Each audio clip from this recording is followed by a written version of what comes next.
Hello and welcome to the Academy of the Magical Art. I am Frater Ophiel, and today we are going to be discussing the Elder Futhark runes. The runes are a set of 24 characters divided into three ets, that is A-E-T-T. The first one is Freya's et, the second one is Henbal's et, and the third is Tiras' et. So when I discuss these runes, I'm going to break them into these three sections, and we'll examine each 8 runes in each et. The first rune is Fehu. Fehu is domestic cattle and wealth. Now they say it is domestic cattle because in the time when these came to be, man's wealth was not determined by how much paper money he had. It was the value of his possessions, his cattle, the jewelry on his wife, his land, etc., etc. So these are possessions. One are earned. Earned income. It can indicate luck from time to time. Abundance, financial strength in the present or near future. Signs of hope and plenty, success and happiness. Uruz is the next. And Uruz is an auroch, or a wild ox. Now, there were two types of oxen. They had the tame oxen that they would use for farming, for pulling their plows and such. And then there was the wild ox, which was much, much larger. It was untamed.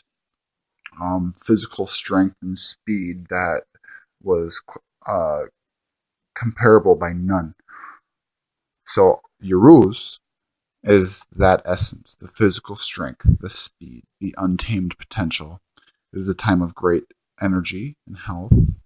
It can indicate freedom, courage and strength, tenacity, understanding, wisdom, because again, power comes from wisdom. Sudden or unexpected changes, generally for the better, unless this rune comes up Merkstaff or contrary, upside down. Sexual desire and masculine potency. This is the shaping of power and pattern formulation of the self. This rune comes up upside down, as I said, it could mean weakness or obsession, misdirected force. It could mean weakness, obsession, misdirected force, domination by others, sickness, inconsistency, ignorance, lust, brutality, rashness, callousness, and violence. Thorn, which is the thorn or a giant. It is reactive force, dedicated force of destruction or defense, conflict, instinctual will, vital eroticism, regenerative catalyst, a tendency towards change.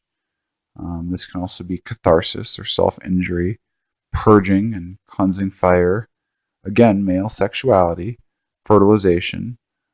Thor, the thunder god, is associated with this rune. He was of giant stock himself. This rune reversed, or Merkstaff, contrary again, can mean danger or defensiveness. Compulsion, betrayal, dullness, evil, malice, hatred, torment, spite, lies. A negative woman or man at some point in that person's life, if you're reading another person, would be indicated by this rune. Even sexual abuse to a certain degree. When I think of Thorn or the thorn, I oftentimes think of the rose. It serves two purposes. We, as men and women, humans, see a beautiful thing, and the natural tendency of a lot of humans is, ooh, I see something pretty, I'm going to go pick it. Well, that thorn has just injured that man or that woman, but in doing so, protected the beauty of the rose, the innocence of the rose. So this rune, just like all things, has two meanings, two flips. And that's how you have to kind of digest these energies and understand them as both their positive principles and their negative or damaging principles, because they can be used for both. Ansuz is the ancestral god, or Odin. It is a revealing message or insight, a communication, signals or inspiration, enthusiasm, speech, true vision, power of words and naming, blessings, the taking of advice, good health, harmony, truth, wisdom. This rune reverse or merkstav or contrary will indicate misunderstanding or delusion, manipulation by others, possibly somebody taking advantage of you or the person being read, vanity, vigilance. Odin himself is a mighty god, but he is also duplicitous in nature. There are two sides of him, just like there are two sides of me and two sides of you. Radio is our next rune, and this is the wagon or the chariot. This indicates travel, both in terms of physical lifestyle direction and dwelling, but also evolution in a sense, growth, movement from one thing to another. This can indicate journey, vacation, relocation, evolution, as I said, seeing larger pictures, seeing the right move for you to make and deciding upon it. Personal rhythm, world rhythm. It's getting into those cycles and truly learning to go with the ebb and the flow of things. Radio reverse, merkstav, or contrary will indicate crisis, rigidity, somebody that's not willing to move forward, somebody that does not like change, irrationality, disruption, dislocation, demotion, so moving backwards. This could also indicate death, or lack of movement, lack of change turns into stagnation, and stagnation will always lead to death. If you look at a pond that was once full of life, the longer it sits, eventually that algae goes in and the water grows stale and all of that stuff, the fish will die off and things will not inhabit that anymore. It won't be as lively.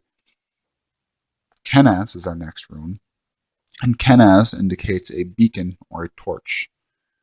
This rune will indicate vision and revelation, knowledge, creativity, inspiration, technical ability. It is the vital fire of life, harnessed power, the fire of transformation and regeneration, the power to create your own reality, the power of light, opening to new strength, energy, and power. Passion, sexual love. Kenaz reverse, merkstav, or contrary would indicate disease or breakup, instability, lack of creativity, nakedness and exposure, loss of light, darkness, feeling dismayed or completely without direction and hope. Our next rune is Gebo, gifts. Okay, gifts, both in the sense of sacrifice and generosity, indicating balance. All matters in relation to exchanges or including contracts, personal relationships, and partnerships. This is the joining of two things. This rune is an X. So if you look at it, it takes two pillars to tango and they cross and they come and form one and they become a gift to each other. So if I'm reading a relationship or the balance in between two people, if this rune comes up, I see that these two people are joined and they can be a gift to each other. This rune does not have a merkstav or contrary position, but it can lie in opposition to other runes. It can kind of hinder things depending on how it comes up. When that happens, it will indicate greed or loneliness, over-sacrifice, putting yourself out there too much, obligation, toiling, privitation, bribery. It's somebody's not doing something because they want to. They're doing something because they have to. It might indicate blackmail or something like that. Bonjour is our next rune. And Bonjour is our joy rune. This is joy and comfort, pleasure, fellowship, harmony, and prosperity. Absolute ecstasy. Spiritual reward, finally, reaping the benefits of those things that you've sowed. It can also indicate the possibility of going over the top. All things are good in moderation, and a good thing, too much of it, can turn into a bad thing rather quickly. I'm sure all of us have learned that at some point or another in our life. So this rune also comes with a word of caution, not to overindulge in that joy, not to become so blinded by the bliss that you forget to see what's right in front of you, and sometimes that happens to be a Mack truck and knocks you right on your ass. That concludes the first et, and now we will move into the second et. This et is a little bit harsher, if you will. It carries with it some of those cosmic forces. They're forces of nature that have more of a destructive tendency, starting with the rune Haglas, which is hail. Hail is the wrath of nature, destructive, uncontrolled forces. This can indicate our physical lives, and it can also indicate our unconscious mind. This is tempering, testing, trials. Crisis, however, it might seem like absolute crisis to us. In the cosmic plane, it's still perfectly controlled. This leads to completion and inner harmony. Haglas does not have a Merkstav, but it can lie in opposition again, which would indicate like an actual disaster or a catastrophe, a house fire, stagnation. Again, it can indicate stagnation, absolute loss of power, pain, suffering, hardship, sickness, crisis. So Haglas, when I look at Haglas, again, going back to the Germanics and the Norse 2,000 years ago plus, they had crops, and that is how they ate. And a storm comes in from the sky of hail or ice and falls. It completely annihilates everything, leaves them with nothing. When we move later into the runes, we'll examine the rune Leguz, or water. Ice, or hail, when it melts, it turns into water, or Leguz. It becomes healing. So this rune also comes with it. Although there's destruction, there's also new growth and new life to follow. That's one of those things to remember. Just like when a fire goes through and annihilates a forest, it opens up all of the seed pods of all of the trees, and a new forest will grow more full of life, plant and animal, than it was before. More homes for these animals, because where there was one tree, there is now 10,000 seeds that have been opened up from the heat of the fire. Sometimes it takes time to grow it back. However, it will grow back. The next rune is Nautilus. Nautilus indicates need, delays, restriction, resistance. But this resistance leads to strength. It's like adding more weight to the dumbbell when you're at the gym working out. More weight equals more muscle in the long run. It might be harder to lift, but you're going to get stronger for it. It's innovation. It's distress or confusion, self-reliance, the power to overcome them, ultimately. Endurance, survival, determination. This is a time to exercise patience, recognition of one's own fate, paying attention to your life and where you currently stand. This is major self-initiated change, facing your fears, facing the demons inside of your closet. This rune, when it comes up reverse, Merkstav, or contrary, indicates constraints of freedom, distress, toil, extreme need or want, starvation, poverty, and emotional hunger, things not being met. The next rune is ice. We talked about Haglas, now we will talk about Isa, or ice. This is a challenge or a frustration, psychological blocks to thought and activity, that mental block that we get that holds us back from time to time, including grievances, standstill, or a time to turn inward and wait for what is to come, or to seek clarity. This rune reinforces all of the runes around it. Although it is a rune of ice, that ice solidifies everything around it and kind of locks it into place. This rune obviously cannot be Merkstav, it's just one line, but can still lie in opposition, which would indicate egomania, dullness, blindness, dissipation, treachery, illusion, deceit, things like that.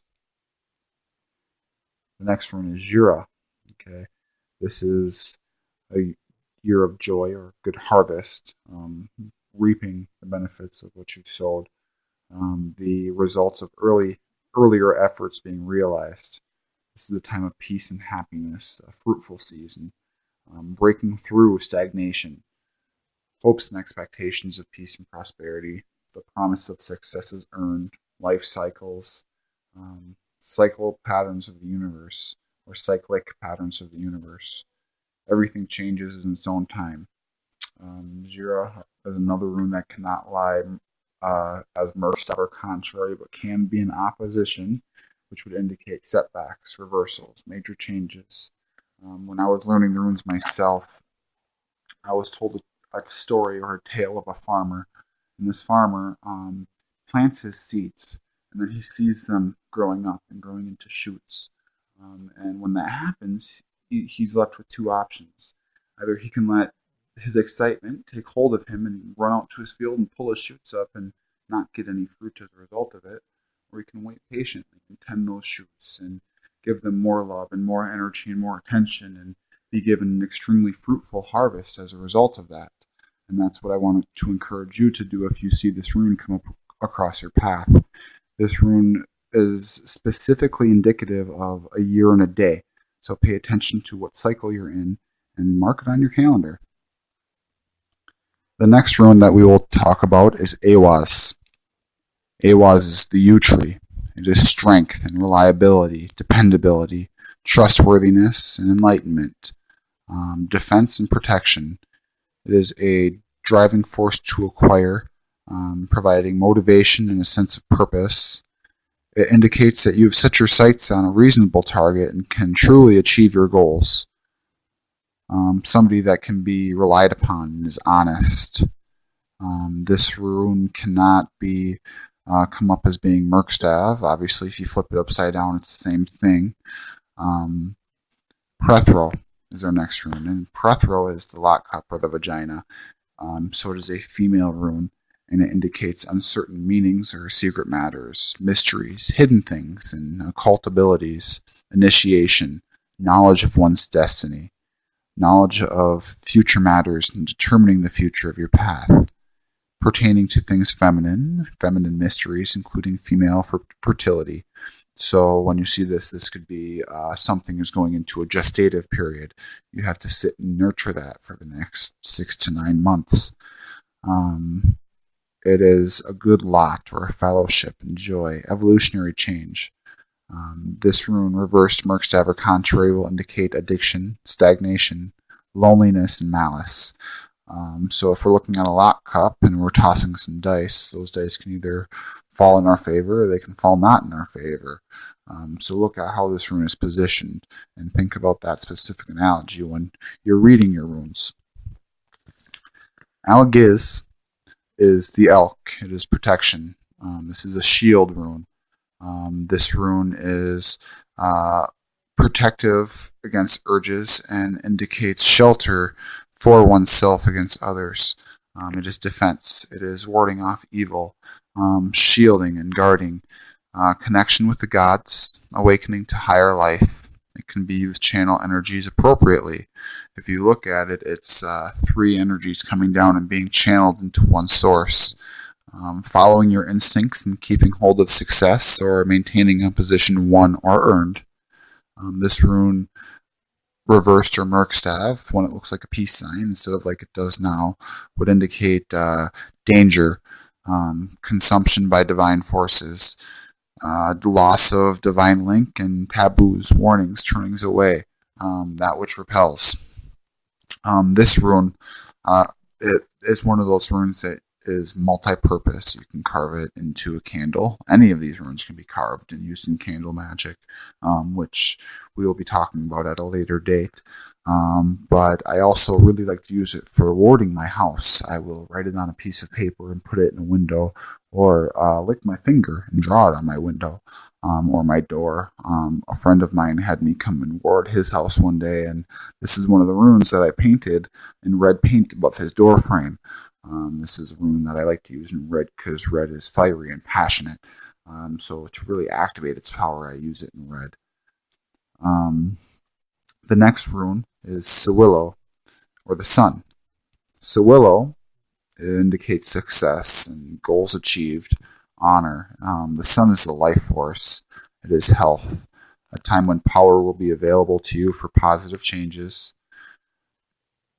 Victory, health, success, contact between the higher self and the unconscious, wholeness, power, elemental forces, a sword of flame, if you will, cleansing fire. Willow Merkstaff.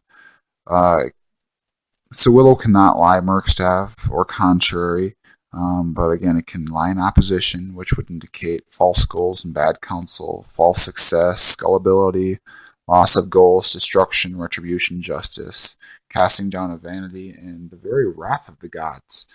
Fire and brimstone falling from the sky. Oh no. So with Willow, the life force, again, this can be a very, very good thing, or this can come up and kind of hinder some things and be a little bit blinding. Willow, just think about what life would be without the sun. We would turn into a planet of ice or stagnation. But if you stick your hand too close to a fire, you're going to get burned. So it's all about finding that balance. And understanding the balance with power. That is the main key to this. When given power, it's very important to keep it in check. Just like when dealing with fire, it is very important to keep that in check. It can be a wonderful thing, a source of warmth, a way to cook your food, a source of light. But if left uncontrolled, it will completely destroy and devour everything in its path. So, double-sided coin. For our last et, this is Tiras et. The first rune is Tiras. Tiras is indicative of Tyr himself, or the sky god. This is honor and justice, leadership and authority. Analysis, rationality, knowing where one's true strength lies, willingness to self-sacrifice, victory and success in any competition or legal matters. Tiras reversed or Merkstaff, or contrary, would indicate that one's energy and creative flow are being blocked. Another rune of mental paralysis, overanalysis, over-sacrifice, or injustice. This can indicate strife and war, conflict, failure, competition, things like that. So I call Tiras the successful warrior. This is a rune that warriors would paint on their shields before going into a battle, believing that it would make them strong and protect them. So in order for a warrior to be successful, first they have to fight a war. So when you see this rune, it definitely indicates a battle being fought, but when it comes up, it would indicate that that battle was won, that you learned something, and you grew stronger from it, and you were made better for it, although it was definitely hard, unless it comes up Merkstaff, which would indicate that you're either still fighting the battle, or that the battle isn't being handled properly, and maybe you have to change your perspective on the situation, or look at it differently, or walk away from it altogether. Sometimes that has to happen. The next rune is Bronkan, birch goddess. The birch goddess indicates birth, fertility, both mental and physical, personal growth, liberation, regenerative power, and light of spring. Okay, this is a spring rune associated with Ostara, promise of new beginnings and new growth, arousal of desires, that little fire in your belly when you get excited, a love affair or a new birth, the prospering of an enterprise or venture. Bronkan reverse Merkstaff or contrary would indicate that there's family problems and domestic troubles. This is a family rune. Anxiety about somebody close to you, carelessness, abandon, loss of control, blurring of consciousness, deceit, sterility, and stagnation. Our next rune is aywas. Aywas is the two horses. If you look at it, there is a middle point, and it's two forces coming together. That rune is Leguz, and that's Leguz will be discussed in just a minute here. But it's two Leguz runes coming together, making one rune. So again, two horses. This is transportation, another form of partnership, movement and change for the better, gradual development and steady process, harmony and teamwork, trust and loyalty. This is marriage or a partnership that's very, very good. Confirmation beyond doubt and the meaning of the runes around it. This is kind of a verifier. Aywas upside down, reverse, Merkstaff contrary would indicate change or the desire for it, feeling restless and confined by a situation, reckless haste and disharmony. This is the result of what you get when you have those two horses and one goes left and the other goes right. It just doesn't really work that way. So we would have disharmony, mistrust, or betrayal there. The next rune, okay, so we just discussed partnership again, is Manez. Now we must discuss the self. This is the individual or humanity as a whole. One's attitude towards others and their attitudes towards you. Friends and enemies, social order, intelligence. That would create skill and ability. I'm going to actually read one section of this rune out of a book that I have here that I've had for years. It's called The Book of Runes by Ralph H. Blum. And it was a really good read and helped me a lot when I was beginning to learn the essences of the runes and their energies themselves. It says that now is not a time to seek credit for accomplishments or to focus on results. Instead, it is to be content doing your task for the task's sake. Herein lies the secret of experiencing a true presence. If you take the rune of self and cut it down the middle, you will see the rune for joy with its mirror image. There is here a subtle caution against carelessness. The self is required to balance the self. Nothing in excess was the second phrase when written over the gateway to the temple at Delphi. The first was to know thyself. So knowing yourself is extremely important. Personal self-contemplation is indicated with this rune. Our next rune is Legus, water or leak. Flow, water, sea, fertility, source. The healing power of renewal, emotion. Life, energy, and organic growth, imagination and psychic matters, dreams, fantasies, mysteries, or the unknown, the hidden, the deep, the underworld, success in travel or acquisition, but with the possibility of loss. When this rune is Merkstav or contrary, it indicates a period of confusion in your life, making a wrong decision or a poor judgment, lack of creativity or feelings of being in a rut, being hurt. This is fear, running in a circle, walking around the mountain over and over and over again. Madness, obsession, despair, perversity, sickness, and even suicide. Our next rune is inguas. This is the earth god. This is male fertility and gestation and internal growth. Common virtues, common sense, simple strengths, family love. Caring, human warmth, the home. Rest stage, a time of relief and no anxiety. A time when all loose strings are tied and you are free to move in a new direction. Listen to yourself at this time. Our next rune, the 23rd rune, is Dagaz, day or dawn. Okay, so this rune specifically indicates the time in between, dawn to dusk or twilight to night. This rune specifically indicates the time in between.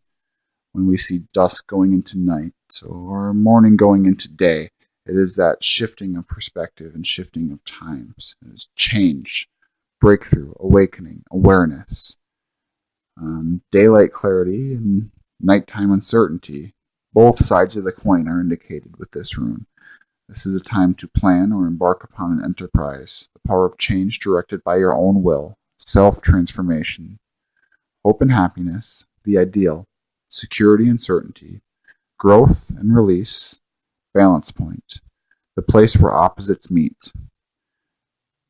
Dagaz does not have a Merkstav or contrary meaning, but if it is in opposition to another rune, it would indicate completion, ending, limit, coming full circle, blindness, and hopelessness. Our last rune is Othala. Othala is ancestral property, inherited property or possessions, a house, a home, what is truly important to one, group order and group prosperity. Land of birth, spiritual heritage, experience, and fundamental values, aid in spiritual and physical journeys, source of safety, increase in abundance.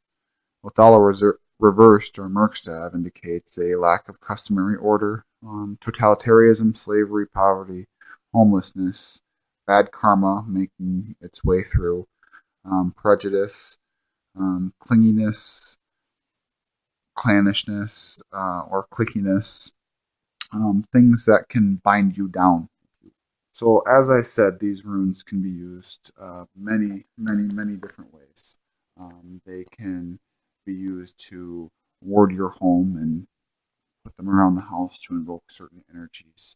They can be used drawn on a candle in candle magic. Um, they can be used if you want to picture like Alagis, the protection rune around yourself, and that would offer a lot of protective energy for you and keep you safe. Or if you're in a situation where somebody is coming against you, to envision that rune right on their third eye would kind of repel them away from you. Um, Algiz, the elk, don't. I can't think of almost any animal in nature that is more protective of their young than the elk. So allow Algiz to be your protector. The same thing happens if you're trying to do a money spell or attract wealth to you, using and utilizing the rune Fehu, and the energy that that carries with it, domestic cattle and wealth, drawing that to you and drawing that into your life. There are many ways that the runes can be used magically to enhance your life, other than a divinatory tool. To read the runes, I personally like to do a 3 or a 5 rune cast, which involves taking your bag of runes. I have a bag, and I'll have the other person hold them for a couple minutes, usually just until they hand them back to me, and I'll ask them for them back. I never personally let anybody touch my rune stones. However, I will have them hold the bag before I do a reading. It's very similar to having somebody tap a deck of tarot cards 3 times, or cut the deck. It's to pick up that vibration of that other person. So after I do that, I'll center myself for a moment and pick out 3 to 5 runes and position them, one in the west, one in the center, one in the east, one in the north, and one in the south. Or just 1, 2, 3, being west, center, east. When doing a 3 card or when doing a 3 rune spread, that would indicate the past, the present, and the future. However, if you are reading the 5 rune spread, that would indicate the past, or where the person is coming from, the point of inquiry of the question, where they are standing in regards to it now, in relation to that question and how it's affecting them. The rune in the east would indicate a force that's blocking them or hindering their growth, stopping them from moving forward.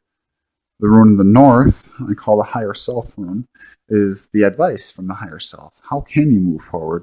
What's the next step to take? What do I need to do in order to improve the situation?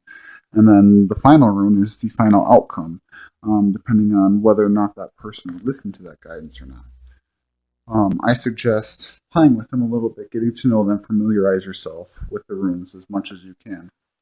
I will be placing an exercise that you can do with the runes in the exercise folder or playlist. So I suggest taking a look at that if you're a person that's really drawn to the runes and wanting to learn them fully. This is a 24-day process, 3 weeks and 3 days, and can be repeated as many times as you would like in your life to gain new wisdom and new insight on each runes. So I really encourage you to look at that. There will be more to come in this folder regarding other forms of divination and other divinatory tools. So please subscribe and stay tuned for further updates. If you have any questions, comments, or concerns, please do not hesitate to email me at frauderophil5@gmail.com. I want to thank you for being with me today and listening to this information, allowing me to share this with you. I pray you have a blessed day and that it was helpful for your journey. Blessed be.